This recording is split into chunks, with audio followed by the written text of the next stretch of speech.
네, 불 켜주시겠어요? 네, 영상 잘 보셨어요? 네, 어떠셨어요? 영상 보시니까? 영상이 이제 북극부터 남극까지 한번 쭉 이제 훑어주는 영상인데, 이 영상의 주제는 뭘까요? 뭘 얘기하고 싶었던 걸까요? 네, 환경 이슈. 네, 우리 지구가 이렇게 지금 환경 문제로 몸살을 앓고 있다. 그런데 그 환경 문제가 자연스러운 거냐, 아니면 사람이 만든 재앙이냐, 이 질문을 지금 던지고 있는 거죠. 여러분은 어떻게 생각하세요? 사람이 만든 재앙일까요? 뭐 여러 가지 설이 있는 것 같아요. 지금 좀 지배적인 거는 이제 기후변화, 지구온난화 이런 환경 오염의 문제가, 환경 오염은 뭐 당연한 거고, 사람이 만든 사람에 의해서 만들어진 재앙이다 이렇게. 그리고 우리는 너무 덥잖아요. 네, 왜 더운지도 이제 저는 이걸 이제 환경 문제나 뭐 기후 변화랑 연계해서 과학적으로 설명을 할 수는 없어요. 왜냐면 제가 환경 전문가는 아니기 때문에. 근데 확실히 뭔가 이 조짐들이 기후 변화로 뭔가 우리도 뭔가 영향을 받고 있다는 거는 확실한 것 같아요. 그래서 이런 기후 변화뿐만 아니라, 기후 변화가 이제 가장 대표적인 거고, 이 기후 변화가 사실 어떻게 보면 가장 또 중요한 문제일 수도 있어요. 왜냐하면 이게 사실 우리는 그냥 조금 덥다, 밤에 밤잠 설친다 이 정도일 수도 있지만, 또 한편에서는 기후변화 때문에 가뭄이나 기근이 들어서 식량 문제로까지, 생존의 문제로까지 이어지는 곳도 있거든요. 그래서 이 기후변화가 단순히 뭔가 그냥 지구 온도가 높아지는 수준이 아니라, 이게 생태계를 파괴하고 교란시키고 인간의 삶의 문제로까지 심각하게 영향을 주기 때문에 굉장히 심각한 문제라고 볼 수가 있겠죠. 그 밖에도 혹시 여러분 떠오르시는 뭔가 지구적으로 좀 해결해야 되는 문제들이 있으실까요? IS. 네, 여기 무슨 일이 아닌데 IS 맞아요. 평화. 네, 평화 안보 이슈. 그렇죠? 그거는 또 우리나라 한반도의 문제이기도 하고, IS는 아니지만 평화나 안보 문제. 네. 또 난민 문제. 맞아요. 네, 난민은 왜 발생하죠? 난민이 발생하는 원인이 뭘까요? 전쟁, 또 기후. 네. 기후변화로 인해서 발생하는 난민도 분명히 있죠. 대표적인 두 가지 이유죠. 네, 난민 문제 너무 심각합니다. 또 뭐가 있어요? 빈곤 문제. 네, 빈곤 문제. 빈곤에 더해서 요즘 더 심각해지는 양극화의 문제. 네, 양극화가 더 심해지고 있죠. 점점. 네. 또 고령화 맞아요. 너무 심각하죠. 네, 이게 이거는 약간 어느 정도 산업화를 이룬 국가들에서 가지고 있는 당면한 문제들이죠. 또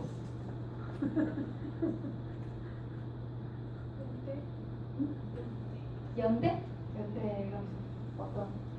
나라와 나라 또는 사회와 사회 간의 결속이라든지. 그럼 네, 그렇죠. 그거는 연대는 어떻게 보면은 해결책. 네, 나라와 나라 간의 협력과 연대가 굉장히 중요해질 수밖에 없는 거죠. 이런 문제들을 해결하기 위해서. 그래서 제가 몇 개 그냥 가져왔어요. 근데 이거 말고도 사실 더 있을 수도 있어요. 네, 그냥 대표적인 것만 갖고 왔는데요. 여러분 뭐 잘 말씀하신 것 같아요. 기후변화, 그 다음에 양극화, 경제위기, 불평등, 절대빈곤, 그 다음에 평화 안보의 문제, 또 식량위기. 네, 식량위기도 뭐 우리는 식량이 위기다 이렇게 느끼진 않지만, 전 세계적으로는 식량의 문제가 굉장히 심각하고 있죠. 최근에 뭐 우리나라도 그렇잖아요. 뭐 GMO, 이렇게 유전자 변형 막 이런 것도 얘기가 되고 있고, 그래서 사실 식량 위기라는 게 식량이 절대적으로 부족한 거라기보다는 우리의 식탁이 오염되는 문제가 굉장히 심각한 거죠. 그게 우리의 건강과 우리 다음 세대의 생존과도 직결되는 그런 문제거든요. 그래서 이런 문제를 보면 굉장히 심란해요. 그렇죠? 이걸 하나하나 이제 잠깐 들여다볼게요. 자, 매년 유엔 산하의 월드 푸드 프로그램인데, 또 WFP라고 하고 우리나라 말로 세계 식량 계획이라고 하는데요. 여기에서 매년 내놓는 세계 지도가 있어요. 조금 다르죠. 여러분이 아는 지도랑. 네, 월드 헝거 맵이라는 게 있어요. 이거는 뭐냐면 전 세계적으로 어디가 영양 상태, 전 세계 각 나라별로 영양 상태가 어디가 심각한지, 어디는 좋은지, 얼마나 더 개선이 됐는지를 하나의 지도를 보여주는 그 지도거든요. 근데 보시면은 색깔이 붉은색이 짙을수록 기아나 영양 문제가 심각한 국가들이에요. 그리고 파란색을 노란색을 띨수록 영양 상태가 아주 좋은 나라들입니다. 그래서 보시면은 좀 집중돼 있죠. 어느 대륙에 집중돼 있어요? 영양 상태가 안 좋은 나라들이? 아프리카, 아시아 이런 데 집중돼 있죠. 남미 조금 여기. 북한 맞아요. 북한도 제일 빨개요. 가장 이게 빨갛다 못해 아주 그냥 진한 빨간색인데요. 이거는 이제 이게 이제 가장 심각한 나라예요. 이건 뭐냐면 인구의 35% 이상이 심각한 영양실조 상태다. 이걸 뜻하거든요. 근데 이제 멀리 갈 것도 없이 이제 당장 북한이죠. 그리고 그 다음에 이제 여기 아프리카에 보시면은 이제 적도를 중심으로 사하라 사막이 있는데 그 밑에 있는 나라들은 사하라 사막 이남 아프리카라고 하거든요. 근데 사하라 이남 아프리카를 보면은 붉은색과 진한 붉은색과 빨간색들이 좀 이렇게 나열되어 있는 걸 여러분 보실 수 있을 거예요. 회색은 없는 거예요. 데이터가 없는 나라. 왜 데이터가 없어요? 전쟁 중이거나 정부가 제대로 작동하지 않아서 제출을 못하는 거예요. 유엔에 통계치를. 그러니까 뭐 여기 보시면은 수단. 최근에 남수단하고 수단하고 독립을 했는데 남수단에서 지금 또 전쟁이 일어나고 있죠. 그리고 뭐 중앙아프리카 공화국, 콩고 이런 데가 이제 대표적인 굉장히 오랜 분쟁 지역이에요. 이런 나라들은 집계를 할 수도 없지만 추측하건대 저 진한 빨간색보다 더 심각한 곳이 아닐까라고 이제 추측을 하고 있어요. 네, 보시면은 이런 상태입니다. 그래서 이게 혹시 그 책 뭐 세계 시민 교육에 관심이 많다고 하시니까 그 장지글러 박사가 쓴 왜 세계의 절반은 금주리인가 그냥 읽어보셨어요? 네. 세계에 보면 그런 얘기 하잖아요. 그 장지글러 박사가 유엔 세계 식량 계획에 여기에 자문이다가 유엔 인권 이사회 인권위원회의 식량권 특별조사관으로 이제 계시는 분이거든요. 근데 그분이 이제 쓰신 책에 보면 오랫동안 전 세계를 돌아다니면서 세계 식량 문제만 봐왔는데 이 세계 말씀하신 전 세계의 인구의 2배가 먹어도 남을 만큼의 식량이 생산이 되고 있는데 세계 절반의 인구는 지금 굶주리고 있다라고 얘기해요. 그래서 식량의 문제가 생산성이 떨어져서 아니면은 생산이 덜 돼서 누구에게 일부에게만 가는 게 아니라 식량 역시 분배의 문제다 이렇게 얘기해요. 불평등의 문제다라고 정의를 내리셨어요. 근데 저도 좀 일면 또 동의가 돼요. 왜냐하면 사실 아프리카에 이렇게 기근이나 식량 문제가 심각한 이유는 여러분들이 여러 가지 원인을 떠올리실 거예요. 어떤 원인을 여러분 떠오르세요? 그렇죠. 네, 아프리카의 내전이 굉장히 심각하죠. 네, 정부군과 반정부군, 종교의 갈등, 종족 간의 갈등, 자원으로 인한 문제, 굉장히 복합적인 이유로 아프리카가 오랫동안 다양한 국가에서 분쟁이 일어나고 있어요. 그게 하나이고 굉장히 중요한 큰 원인 중에 하나예요. 두 번째는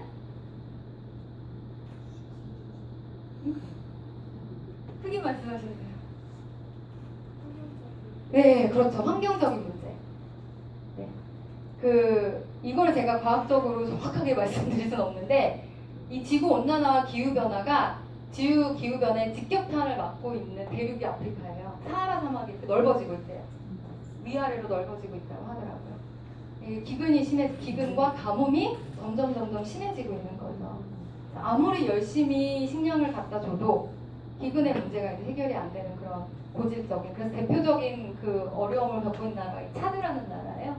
이 차드가 이제 여기가 이제 사하라 사막을 통과하고 있는데요. 여기 조그맣게 보시면 여기 차드 호수가 있어요.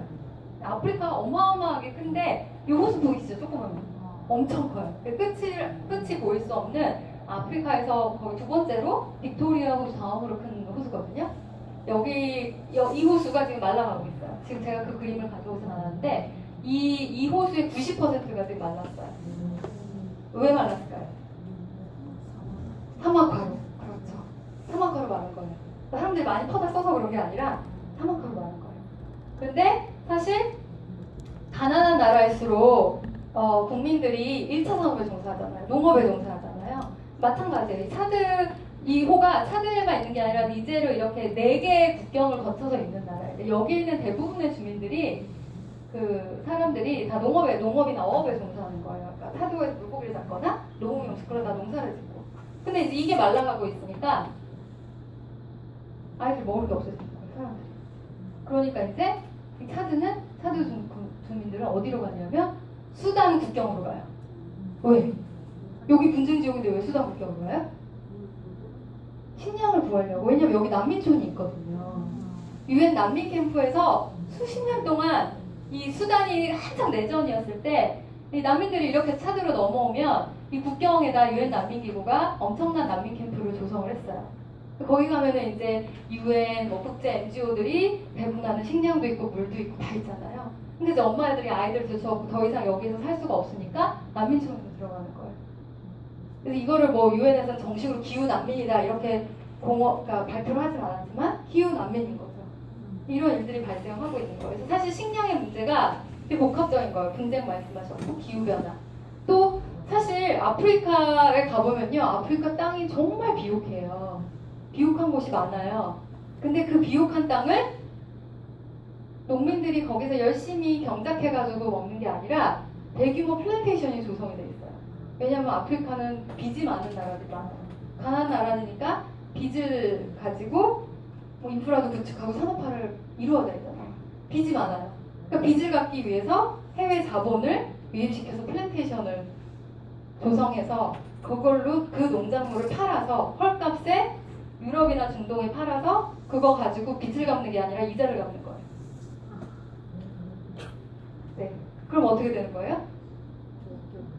먹을 게 없죠. 제가 작년에 우간다를 갔다 왔어요. 매년 우간다를 가는데 매년 달라요, 매년. 근데 그 땅은 우간다는 여기에 있거든요. 여기 있어요, 여기. 근데 정말 비옥해요. 땅이 정말 우리나라보다 더 비옥해요. 해갖고 정말 기름져요. 근데 왜 이 나라가 이렇게 영양 상태가 심각하냐? 빨간색이거든요. 그 물어봤어요. 그랬더니 제가 매년 갈 때마다 다른 게 사탕수수 플랜테이션이 어마어마하게 조성이 되어 있어요. 가는 곳마다 있는 거예요. 그래서 이거 도대체 뭐냐? 그랬더니 인도 회사에서 인도 기업에서 대규모 플랜테이션을 정부에서 이제 유치를 해온 거죠. 플랜테이션을 조성해서 그 사탕수수를 재배된 모든 설탕이 어디로 가요? 인도로 가요. 인도로 다 수출이 돼요. 판매가 되는 거예요. 그러니까 이제 소규모 농작을 하던 농민들은 생활의 터전을 잃거나 농지를 이제 잃게 되는 거죠. 이게 악순환인 거예요. 그래서 이게 식량의 문제가 굉장히 복합적인 거예요. 평화 문제랑도 직결돼 있고 기후변화, 그 다음에 이런 세계의 금융이나 경제 구조 다 복합적인 어떤 그런 원인의 현상으로 나타나는 게 식량 문제에서 굉장히 심각한 문제라고 볼 수 있습니다. 그런데다가 사실 그래서 장지글러 박사는 식량이라는 게 불평등의 문제다, 배분의 이슈 문제다. 그리고 이게 뭔가 전 세계의 경제 구조나 뭐 무역 구조 내지는 기후변화 문제를 해결하지 않으면 근본적으로 식량 문제는 해결될 수 없다라고 이제 강하게 주장하시는 분이죠. 네. 자, 두 번째 지도는 글로벌 피스 인덱스예요. 이거는 이제 평화 지수를 어떤 연구기관에서 평화 지수를 가지고 이제 색깔을 막 입혀봤어요. 근데 이제 여기 보시면은 평화 인덱스니까 평화 지수가 굉장히 낮은 나라들이 빨간색, 굉장히 높은 나라들이 파란색이에요. 그러니까 이제 파란색일수록 이제 평화로운 나라들인 거죠. 보시면은 일본, 유럽, 예, 유럽, 북유럽, 네, 그 다음에 캐나다 이런데요. 그리고 이제 아프리카 일부 국가도 있고 남미 이렇게 있어요.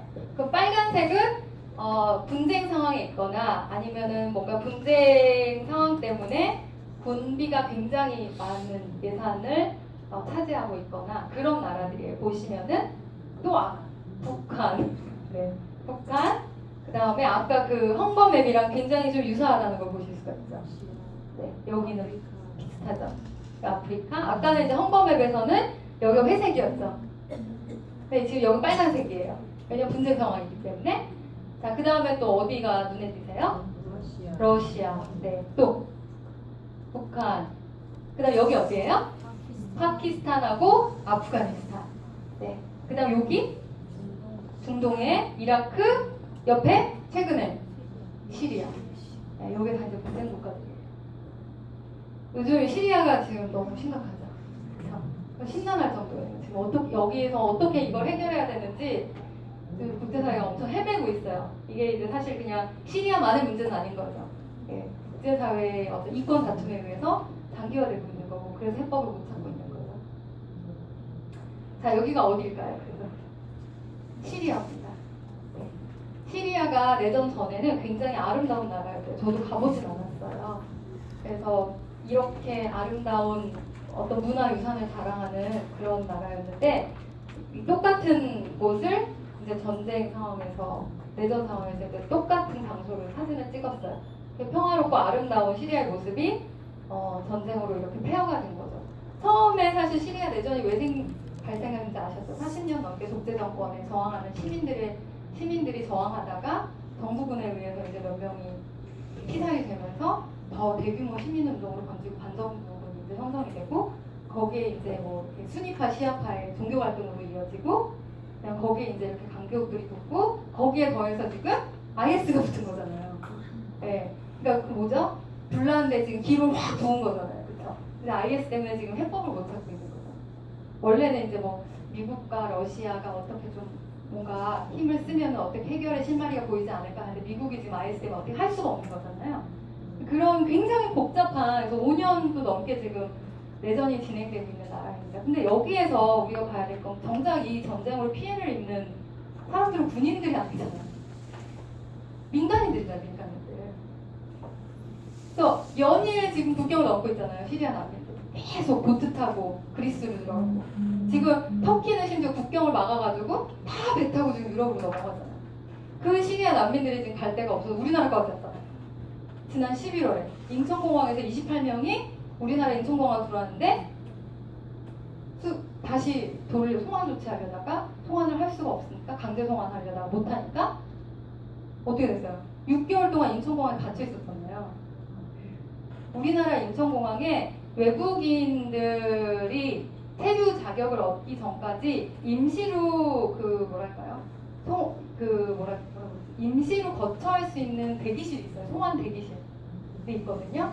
근데 거의 구금의 수준이에요. 여러분 그 터미널 보셨어요, 영화? 그 톰 행크스 나오는 터미널 보면 딱 그 대표적인 거죠. 톰 행크스 본국으로 돌아가는데 전쟁으로 정부가 그냥 없어지는 바람에 그냥 터미널 그 공항에서 그냥 살잖아요. 근데 그런 송환 대기실이 우리나라에 있는데 한 50명 정도 수용할 수 있는 곳이래요.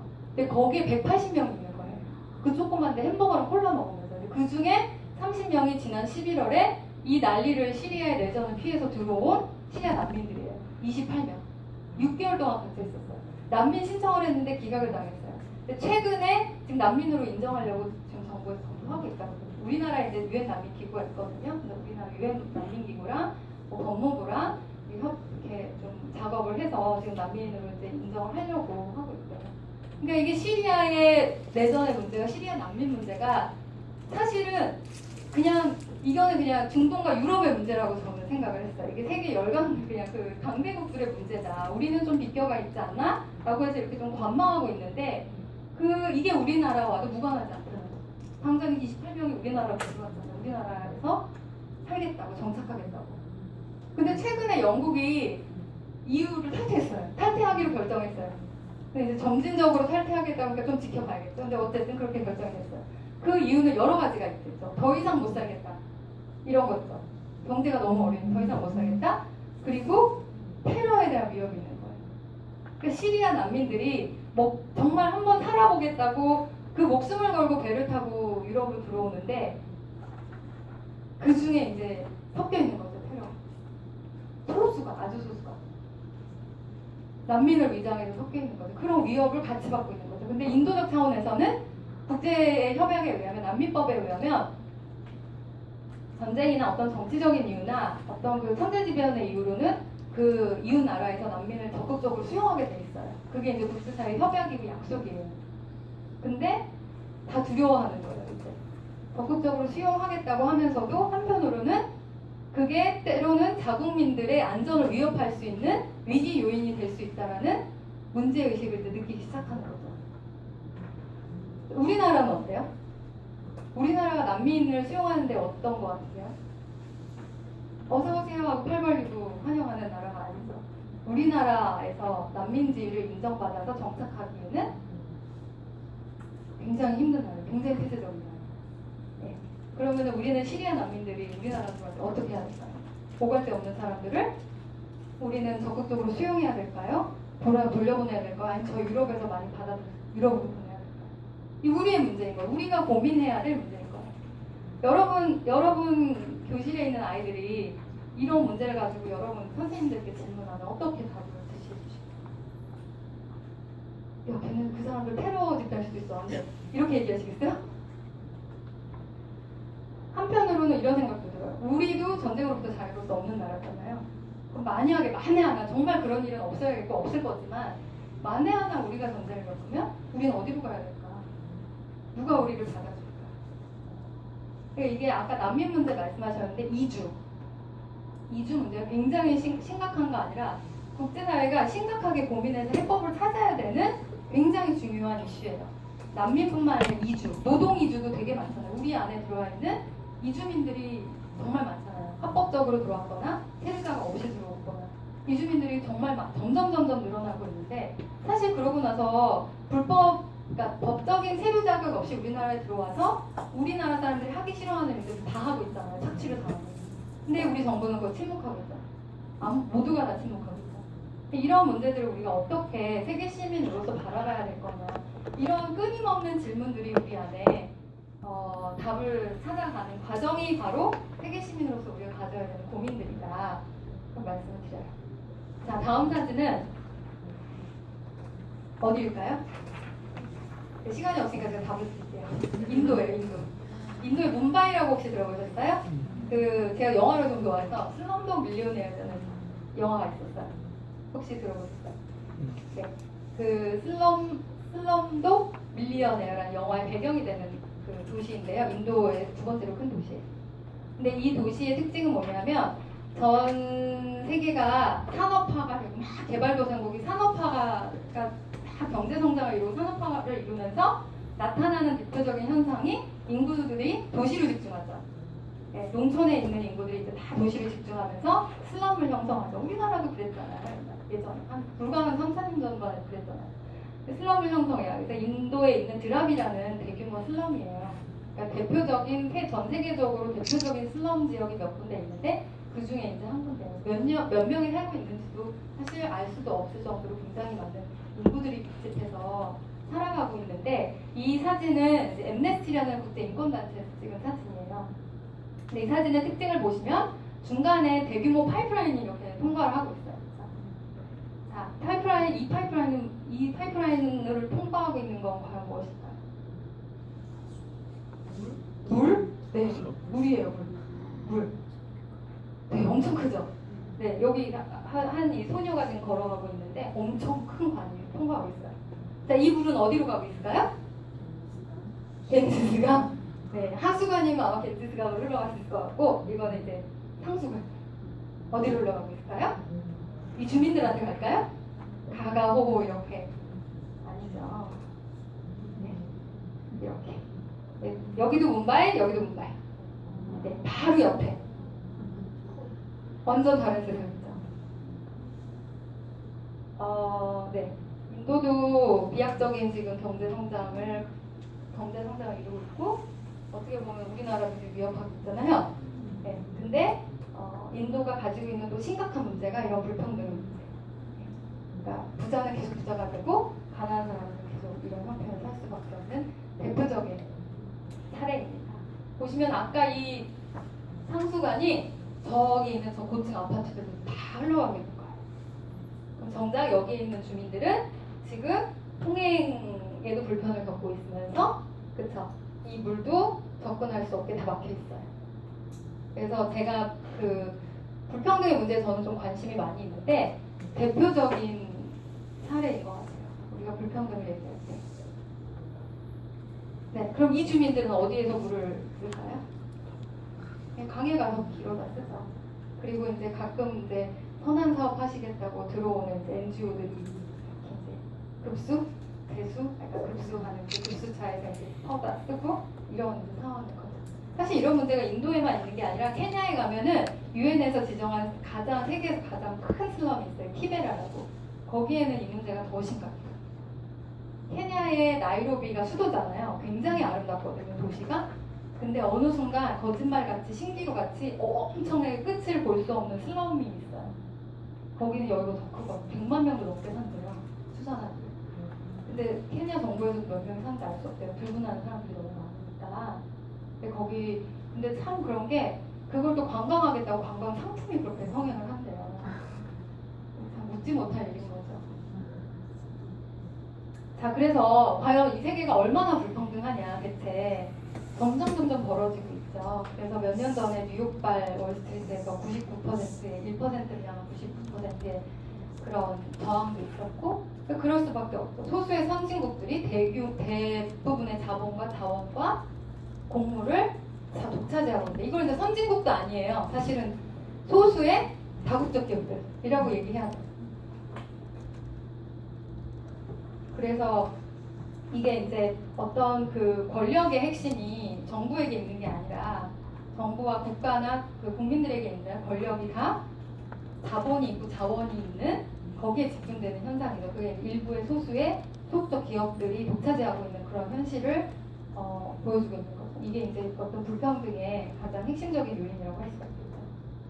그 숫자를 좋아하시는 분들은 이렇게 숫자를 보여드리면 되게 공감하시고, 문학을 사랑하시는 문학 선생님들은 작가가 이런 얘기를 했어요. 이런 전 세계 불평등을 보고 에두아르도 갈레아노라는 작가가 이런 얘기를 했어요. 마치 모든 사람을 잔치에 초대해놓고 수많은 사람들 눈앞에서 문을 닫아버리는 꼴이다. 이 세계는 모든 사람을 평등하게 하면서 동시에 불평등하게 만든다. 생각이나 습관을 강제로 평등하게 만들어놓고 정작 기회는 불공평하게 제공하는 것이다. 이렇게 얘기를 했어요. 공감이 가세요? 우리 문학 선생님들은 이제 이렇게 끄덕이시고 우리 수학 선생님들은 아 이게 낫지 않나? 이렇게 생각하시는 것 같아요 지금? 네, 아무튼 그래서 되게 불편한 사진이에요. 그렇죠? 어떤 모르겠어요. 인류학자가 이런 얘기를 했어요. 과거 인간 삶의 위기가 가난 그 자체였다면 역설적으로 현대 문명의 위기는 지나친 풍요다. 이게 도대체 무슨 말이야? 너무 심오해. 그냥 옛날에는 다 가난했어요. 다 가난했기 때문에 그 자체가 그냥 가난 자체가 위기였어요.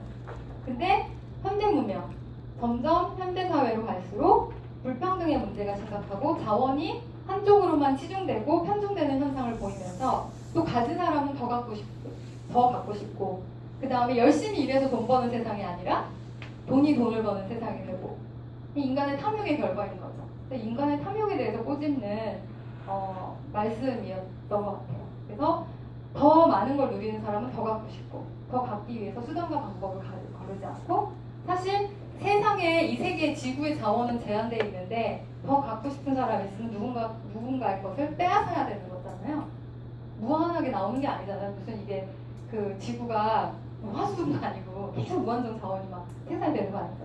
누군가 걸 수탈하고 빼앗아야 되지 내가 더 가질 수 있는 거잖아요. 그렇게 어떤 인간의 탐욕 때문에 이 가난 그 자체라기보다는 인간의 탐욕이 인간 현대 문명의 위기를 초래하는 거다라고 말씀하시는데 굉장히 적절한 표현이라는 생각이 들었습니다. 네, 그래서 이렇게 지금까지 봤던 절대빈곤이나 불평등, 양극화의 문제, 평화나 분쟁, 갈등의 문제, 난민 문제까지 기후변화, 식량위기 이런 문제들이 산재해 있어요. 지금 전 세계적으로. 근데 이제 그런 산재에 있으면 사실 이게 그냥 문제구나 하고 그냥 넉넉히 보고 어떡하냐 걱정할 게 아니라 해결해야 되잖아요. 대안을 고민해봐야 되고 해법을 찾아야 되고 해결하려면 어떤 노력이 필요할까 이런 고민들을 해야 되잖아요. 그게 사실 근데 이게 과연 우리 유엔 사무총장님의 몫일까? 아니면 각 국가의 수장들의 몫일까? 그건 아니라는 거죠. 이거에 대해서 이 해법이나 해결책에 대해서 모두가 다 같이 고민해야 될 시대라는 거죠. 그 고민을 하려면 그러니까 해결책을 찾으려면 이런 현상들이 일어나는 원인들을 우리가 고민해봐요. 왜 그럴까? 왜 일어나는 걸까? 아이들이 굶어 죽어가고 있는데 불쌍해서 어떻게 도와주자. 이 차원을 넘어야 된다. 왜 아이들이 기아 문제가 왜 발생하는 걸까? 난민의 문제는 왜 이렇게 심각한 걸까? 이런 왜라는 질문에서부터 계속 그 질문을 던지다 보면 근본적인 원인이 나오고 그 근본적인 원인을 해결하기 위한 노력들이 우리 세계 시민이라면 마땅히 그 노력들을 한 사람 한 사람 노력을 기울여야 되는 게 아닐까라는 생각이 들어요. 그래서 유엔도 마찬가지고 국제사회에서도 각국 정부들에서도 이 문제들을 해결하기 위해서 지난 뭐 몇십 년 동안 노력을 안 해왔던 건 아니에요. 네. 근데 노력은 열심히 하고 있는데 뭔가 이 문제는 더 심각해지는 것 같고 이제 그런 거죠. 그래서 아까 말씀드렸다시피 제가 새천년 개발 목표 말씀드렸잖아요. 일단은 유엔 창설 이래로 국제사회가 우리 이 문제만큼 해결해 봅시다 라고 합의했던 게 이 8가지 새천년 개발 목표예요. 그 중에 아까 말씀드린 2번이 초등교육 등록률을 높이자 이런 목표였어요. 8가지 목표를 가지고 2015년까지 전 세계 빈곤을 퇴치하자. 빈곤을 절반으로 줄이자 이런 목표를 세우고 옆에 있는 거는 이제 기후 변화에 대응하기 위한 국제사회 약속이었어요. 2015년까지 이제 이런 노력들을 하자라고 합의했는데 제가 아까 말씀드렸잖아요. 이 정부들이 특히 이제 돈 있는 나라들이 돈 주머니를 안 여는 거예요. 그러니까 이제 이걸 보다 못해 이제 시민들이 나서서 정부들은 책임 있게 MDG를 이행해라. 그리고 개발도상국의 가난의 문제를 책임 있게 이행해라. 이거는 가난한 나라만의 책임이 아니라 부자 나라들이 마땅히 해야 될 의무이다라고 주장을 시민들이 나서서 하는 거예요. 네. 그래서 보시면 이런 캠페인들이 이제 열렸어요. 막 정말 수백만 명이 거리로 나와서 캠페인을 빈곤 퇴치를 위한 캠페인도 하고, 그 다음에 정부들에게 막 이렇게 서한도 쓰고 이런 일들 했거든요. 사실은 수많은 젊은이들 내지는 이런 그 시민들에 의해서 이렇게 이제 캠페인이 벌어지는데, 이 캠페인의 요지는 뭐였냐면요, 무역을 정의롭게 해라. 자, 무역의 불평등한 구조를 개선해라. 두 번째가 그래서 그 개발도상국의 부채를 탕감해라. 아까 제가 말씀드렸죠. 아프리카 국가들의 식량의 문제는 부채 때문이라고 말씀드렸잖아요. 부채를 탕감해라. 세 번째는 더 많은 원조를 개발도상국이 발전을 이룰 수 있게 더 많이 내놔라. 이 세 가지를 요구를 해요. 걔도 아까 제가 개발원조위원회 있잖아요. 그 선진국 클럽에 이 세 가지를 이제 주장을 하는데, 그 중에서 사실 이제 무역 구조는 함부로 건드리지 못하더라고요. 이거 역시 지금도 마찬가지예요. 불평등한 무역 구조를 개선하려면 굉장히 엄청나게 굉장히 급진적인 정치적인 의지가 필요한데 아직 그걸 아무도 건드리지 못해요. 사실 정부들이 기업에 꼼짝 못하잖아요 지금. 그러니까 이건 정부도 못 건드리고요. 근데 이제 개발도상국의 부채를 탕감하는 문제랑 원조 문제는 약속을 한 거예요. 국제사회에 우리가 개발도상국의 부채가 특별히 더 많은 나라들은 부채를 탕감하겠다. 향후 몇 년 동안 약속하고요. 그 다음에 더 많은 원조 자금을 내놓겠다라고 정부들이 약속을 해서 15년까지 MDG를 달성하는데 자금이 이제 확보되고 여건이 마련되는 그런 역사적인 현장이었어요. 근데 이게 이제 사실 우리가 그냥 생각했을 때 정부들이 하면 되지, 아니면 기업들이 좀 내놓으면 되지 이렇게 생각할 수 있지만 그렇지 않았고요. 이 캠페인의 시작은 세계 시민들의 힘으로 시작이 되고 그 결과가 이제 세계 시민들의 캠페인으로 그 결과를 나올 수 있었던 거죠. 물론 MDG가 성공했다라고 말씀드린 건 아니고요. 이렇게 깨어있는 시민들, 그 다음에 지구적인 문제에 대해서 관심을 가지고 역할을 하는 시민들이 있을 때 이런 문제들을 해결할 수 있는데 굉장히 중요한 어떤 그 변화를 일으킬 수 있는 중요한 계기를 마련할 수 있다, 이 말씀을 드리고 싶었어요. 그래서 이거는 이제 실제 사례고, 이때 당시에 우리나라에서도 사실 우리나라는 그때까지만 해도 국제적인 문제에 그렇게 관심이 있진 않았어요. 근데 2007년에 이 캠페인이 계속 2005년부터 매년 10월 13일이 세계 빈곤 퇴치의 날이거든요. 그래서 매년 10월 13일 날 세계 빈곤 퇴치의 날을 기념해서 이 캠페인을 열어서 우리나라에서 2007년부터 이 캠페인에 동참을 했어요. 그래서 많은 이제 그런 NGO들이나 시민들이 거리로 나와서 이 캠페인에 동참하는 일들이 있었습니다. 자, 그러면 2015년까지 이런 MDG는 끝났고, 그 다음에 2016년이 되면서 아까 제가 지속가능 발전 목표에 대해서 말씀을 잠깐 드렸어요. 근데 제가 아까 MDG의 한계는 뭐라고 했죠? MDG가 가지고 있는 치명적인 약점. 비민주성. 네? 자발적으로 만든 게 아닙니다. 그쵸? 뚝 떨어뜨려주는 겁니다. 하향식이라고 하죠. 상향식이 아니라. 그래서 유엔 사무총장님이 반성을 하셨어요. 이렇게 하면 안 되겠다.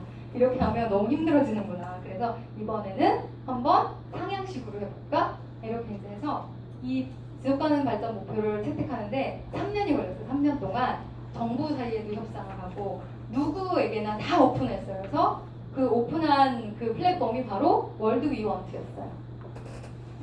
2000 밀레니엄으로 넘어오면서 지구적인 현안들은 뭐냐면 지구적인 도전 과제들은 절대 빈곤이었어요. 이게 1번 목표였어요.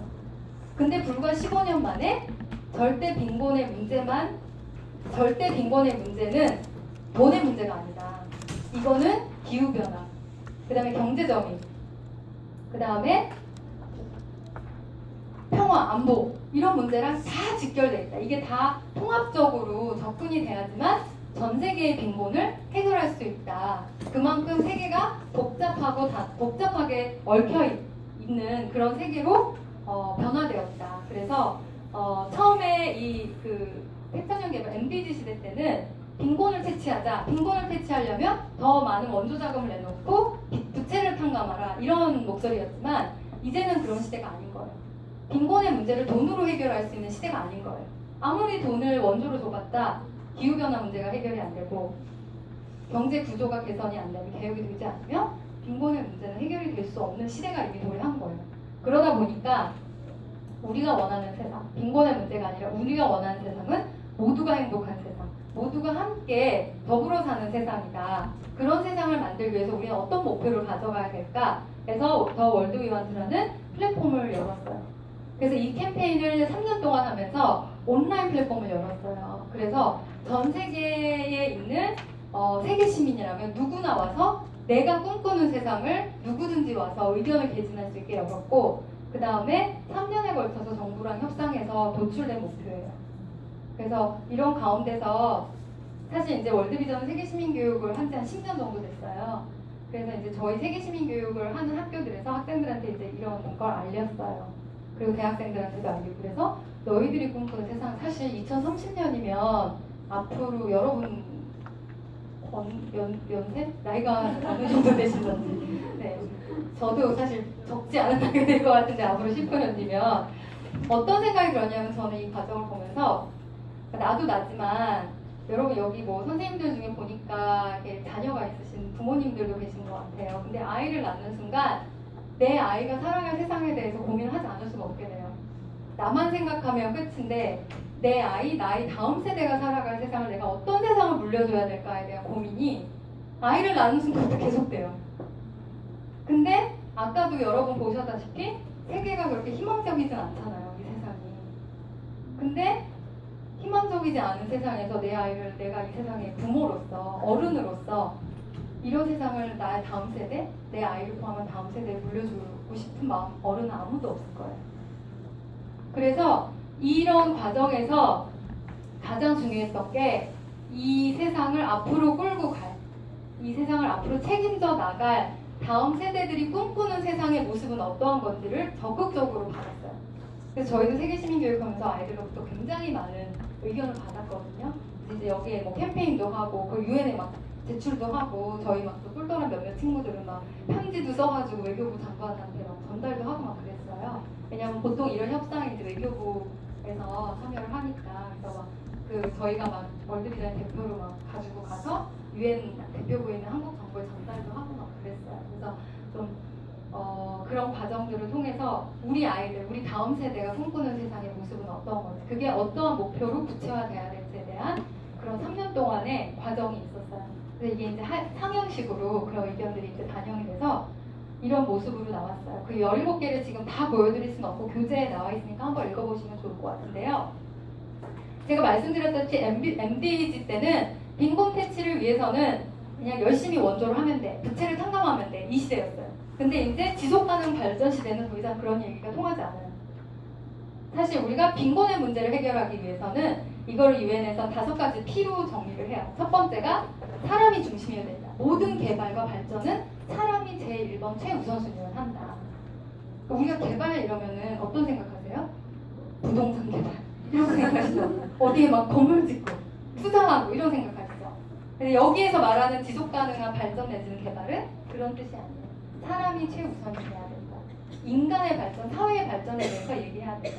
근데 인간이 발전하고 사회가 발전하기 위해서는 prosperity, 경제의 발전도 굉장히 중요한 축이다. 하지만 이 경제 발전이 소수를 위한 발전이 아니라 모두를 위한 공평한 기회를 제공하는 경제 발전이어야 한다. 그게 이제 두 번째 번영이에요. 세 번째는 지구, 지속 가능한 지구를 만들자. 이건 무슨 얘기냐면 사실 이렇게 생각하실 것 같아요. 그냥 상식적으로 생각해보면 산업화를 이루려면 일정 부분 환경 파괴를 감수해야 된다. 여러분 어떻게 생각해요? 환경을 보존하면서 어떻게 경제를 산업화를 이루냐. 이거 서로 배치되는 거 아니냐 이런 생각 하실 수도 있을 것 같아요. 그런데 이제 선진국들은 이미 산업화를 이룬 나라들은 막 탄소 배출을 적게 해야 된다, 탄소 배출을 줄여야 된다라고 얘기를 하는데 개도국들이 들고 일어나는 거예요. 야, 니네는 벌써 산업화 이루고 이제 와서 탄소 배출 적게 하라고 우리 산업화 이루는 안 하면 어쩌라는 거냐. 이렇게 얘기를 하는 거예요. 너희는 이룰 거 다 이뤄놓고 가질 거 갖출 거 다 갖춰놓고 우리가 이제 좀 하려고 하니까 그거 다 막고 있는 거냐. 이런 저항들이 있어요. 그래서 지속가능 발전에서 대두되는 게 경제 성장을 공평하게 이루면서 어떻게 그러니까 자연이랑 조화를 이루면서 경제 발전을 할까. 이런 고민들이 굉장히 중요한 한 축이에요. 그리고 또 하나는 모두를 위한 경제, 모두를 위한 발전을 생각하다 보니까 요즘 되게 유행어처럼 번지는 게 공유경제. 혹시 들어보셨어요? 공유경제. 사회적 기업. 그 다음에 조금 더 나아간 협동조합. 이런 개념들이 이제 사실 떠오르기 시작한 게 한 이런 배경이에요. 어느 날 갑자기 유행처럼 번지는 게 아니라 우리가 지속가능한 어떤 환경과 지속가능한 경제와 지속가능한 삶을 고민하기 위한 대안의 운동으로 이런 것들이 나타나게 되는 거죠. 그다음 네 번째는 평화예요. 사실 우리가 아무리 경제 성장을 이루고 환경을 보호한다고 해서 하는데 평화로운 사회를 유지하지 못하면 가난의 문제는 해결이 될 수가 없어요. 그렇죠? 그리고 때로는 분쟁이나 난민의 문제가 또 다른 나라의 위협으로 가해질 수가 있는 그런 위험 요소들이 있는 거잖아요. 평화가 굉장히 중요한 이 지속가능 발전의 주제로 다루어지고 있어요. 그다음 마지막으로는 파트너십이에요. 파트너십은 뭐냐면 이 모든 걸 이루기 위해서는 한 나라의 노력 아니면 소수 선진국의 노력만으로 할 수 없어. 모두가 다 같이 협력해야 돼. 이런 정신이 중요해지는 거죠. 자, 이것만 보시면 이제 이게 사실 세계시민 여러분 더 이상 뭐 아실 필요도 없어요. 이 5가지 P가 바로 세계시민교육의 주제예요. 다루고 있는 주제들이에요. 그러니까 그런 것 같아요. 그러니까 우리 아이들이 우리 다음 세대, 그러니까 우리 때는, 그러니까 우리 때, 여기 되게 다른 세대들이 지금 앉아 계셔서 우리라고 하기엔 좀 억울하신 분들도 계실 것 같은데 사실 이제 저만 해도 제가 학교 다닐 때만 해도 그냥 이렇게 우리 교육 시스템이 약간 저는 어떤 느낌이 들었냐면 벽돌을 찍는 것 같았어요. 벽돌을 이렇게 규격화된, 표준화된 어떤, 그러니까 우리나라, 그러니까 인재상이 있으면 그 표준화된 인재상을 만들어내기 위해서 벽돌을 찍어내는 것처럼 느껴질 때가 있었어요. 제가 학교에 다니면서. 그런 답답함들을 가끔 느꼈거든요. 그게 뭔지는 모르겠는데 지금 와서 돌이켜 생각해보니까 내가 학교라는 공장에서 벽돌로 지금 만들어진 거 아닌가. 나는 사실 울퉁불퉁한 돌이었는데 그게 아니라 뭔가 학교라는 공장에서 막 굴러다니다가 벽돌이 된 건 아닐까? 나는 사실 이런 아이였는데 이렇게 된 거 아닐까? 이런 의심을 막 하거든요. 근데 그런 의심을 하게 된 계기가 제 아이를 키우면서 그런 거예요. 그래서 이제 저희 아이도 지금 뭐 공교육에서 키우고 있긴 하지만 이게 우리나라가 아직까지는 너무 입시 위주의 교육, 경제 중심의 교육을 막 얘기하고 있는데 이 세계시민 교육의 가치는 그런 걸 얘기하는 게 아니거든요. 그리고 앞으로 우리 아이들이 살아갈 세상은 경쟁에서 이기는 세상이 아니에요. 그러니까 어떻게 하면 같이 잘 살까? 이런 걸 고민해야 되는 시대거든요. 이제는 뒤로 물러설 수가 없어요. 어떻게 남을 짓밟고 이길까? 이런 가치는 더 이상 통하지 않은 세상이 올 거예요. 근데 우리 아이들은 여전히 우리의 교육 현실에서 우리 사회 안에서 배우는 가치는 어떻게 하면 남을 짓밟고 이길까? 이걸 제일 먼저 배우고 있어요. 그래서 저는 그게 너무 위험하다는 생각이 들어요.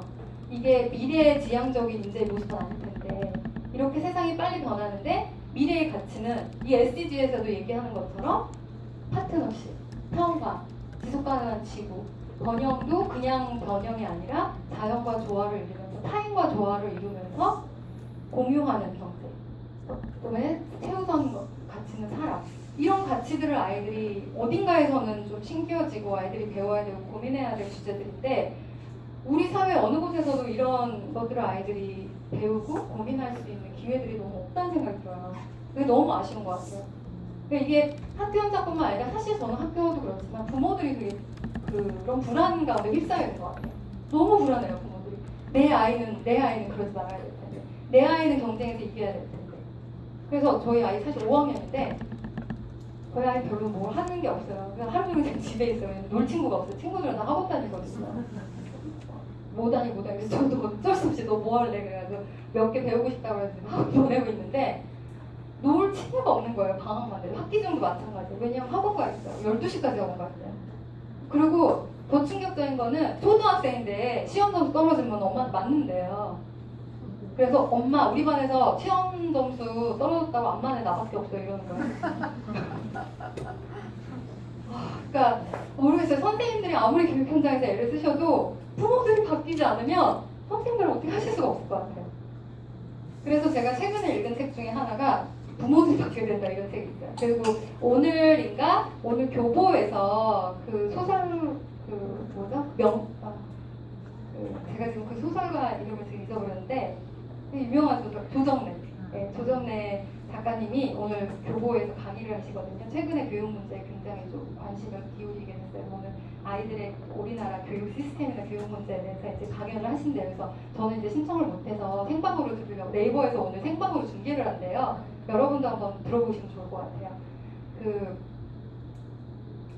그분이 강조하시는 게 부모들이 바뀌어야 된다 이렇게 얘기하더라고요. 학부모가 아니라 부모가 돼야 된다. 얼마 전에 EBS에서도 그 캠페인 했잖아요. 우리는 당신은 부모입니까? 학부모입니까? 근데 부모들이라고 다 부모가 되기 싫겠어요? 학부모가 되기 싫겠어요? 우리 사회가 그렇게 만들어가고 있는 거잖아요. 어떤 우리가 보이지 않은 어떤 시스템이나 어떤 에너지에 의해서 그런 영향을 받는 거잖아요. 이게 뭔가 시스템적인 변화가 없으면 우리 아이들이 세계시민 교육을 통해서 아무리 이게 아이들아 이게 중요해라고 아무리 얘기해도 그때뿐인 거죠. 이 사회가 아이들에게 심어주는 가치는 무한경쟁이고 혐오 사회고 그렇죠. 그러니까 되게 그래서 저는 세계시민 교육을 하면서 고민이 되면서 그래도 세계시민 교육이 대안이 될 수 있겠다. 이게 어떤 대안의 변화의 시작일 수 있겠다. 이런 가능성의 씨앗을 동시에 보고 있어요. 네, 제가 시간이 많이 지나서 이거 다 넘어갈게요. 이거 한번 읽어보시고요. 제가 한 얘기 뒤에 이제 장표에 다 담겨져 있어요. 보시면 네, 아까 말씀드렸다시피 우리나라는 더 이상 단일민족 국가가 아니고 이미 우리 사회 안에 세계가 들어와 있고 네, 우리가 세계로 날아가지 않아도 이미 우리 안에 세계가 들어와 있고 그다음에 우리 아이들은 이런 함께 살아가는 거, 행복하게 살아가는 거, 사람을 최우선에 두는 가치를 배우는 것보다 어떻게 하면 남을 누르고 내가 이길까를 먼저 배우는 이런 거죠. 그 아이들이랑 토론을 하면요. 저도 저희 아이랑 가끔 이제 아까 말씀드렸다시피 학교를 구성하는 제일 중요한 게 뭐 이런 거 물어보면 애들이요. 그런 강박이 있어요. 그러니까 정답을 맞춰야 될 것 같아요. 답이 있어서 그 답을 맞춰야 될 것 같은 강박이 있어요. 아이들. 왜냐하면 우리 교육은, 우리 사회는 뭔가 답을 찾아야 되고 정해진 답을 찾아가는 과정이 교육이라고 생각을 하는 것 같아요. 저는 그건 아니라고 생각하거든요. 답은 되게 다양하게 있을 수 있어요.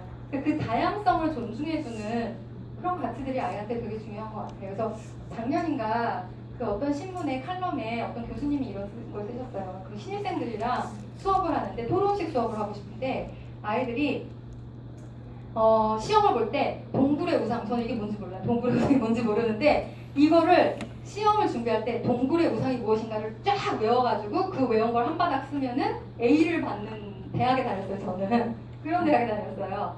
근데 그게 아니죠. 이 선생님은 어떻게 하고 싶었냐면 동굴에서 무기력한 삶을 살더니가 동굴을 나와서 처음 광명한 햇살을 느꼈을 때 그 저미는 고통을, 그리고 다시 동굴로 되돌아갔을 때 뼈를 깎는 격통을 책으로 느낄 수 있다면 당신들이 보다 나은 사람이 되었다. 공감력을 얘기하는 거죠. 우리가 동굴의 우상을 얘기할 때 그 답을 찾기 위해서 아이들이 시험 문제를 풀기 위해서 이걸 외우는 게 아니라 동굴에서 나왔을 때 그 사람이 느끼는 자유는 어땠을까? 다시 돌아왔을 때 느끼는 그 답답함은 어땠을까? 이걸 공감하고 한번 느껴보는 그런 기회들이 아이들한테는 없다는 거예요. 그런 것들을 이제 한탄하는 대학에서 이제 강의를 하면서 그런 것들에 대한 아쉬움을 좀 토로하는 그런 글이었어요. 한번 읽어보시면 좋을 것 같아요. 쓸모없는 것들을 가르치는 쓸모없는 것과 쓸모 있는 것들을 분류할 때 우리는 쓸모 있는 것들을 뭐라고 얘기해요? 시험 점수 잘 나오는 거, 네, 시험 잘 받는 거, 좋은 대학 가는 거, 좋은 회사에 취직하는 거, 이게 쓸모 있는 것들이고 나머지는 다 쓸모 없는 거라고 지적했어요. 그런데 제가 장담컨대 앞으로 10년 아니면 5년 뒤에 우리가 살아갈 세상은 이런 가치들이 심겨진 아이들, 쓸모 있는 것들에 규격화된 벽돌로 찍어진 아이들은 경쟁력이 없는 세상이 올 거예요. 그래서 지금부터라도 우리 교육계에서 우리 사회가 우리 다음 세대를 키워내기 위해서는 우리는 무엇을 가르쳐야 될까? 어떤 가치를 가지고 살아가야 될까에 대한 고민을 해야 되는 시점이라는 생각이 듭니다. 그리고 사실 저는 이제 세계시민교육을 하는 사람으로서 이런 가치들을 세계시민교육을 통해서 아이들이랑 같이 나누고 싶은 그런 생각이 들어요. 네. 그래서 제가 참 최악의 강사네요. 시간 관리를 지금 못하고 있네요. 그 뒷부분은 여러분 그냥 읽어보시면 될 것 같아요. 뭐 세계시민교육이 뭐냐에 대한 정의서이기 때문에 이거는 뭐 앞으로 3일 동안 내내 들으실 거예요. 워크샵을 통해서 혹은 또 다른 강의를 통해서 내일 또 뭐 인권 강의를 들으시면서 계속 지속적으로 반복적으로 들으실 거기 때문에 이거는 한번 읽어보시면 좋을 것 같아요. 그리고 저는 사실 금요일까지 있을 거라서 혹시 저 여기 직원이니까 금요일까지 있을 거라서 혹시 궁금한 거 있으시거나 혹시 저랑 좀 상의하고 싶으신 거 있으면 네, 찾아와 주시면 제가 성심성의껏 답변을 드리겠습니다. 제가 사실 여러분들 쉬는 시간을 꼭 드려야 될 것 같아서 여기에서 강의를 마칠게요. 네, 그럼 다시간 들어주셔서 감사합니다.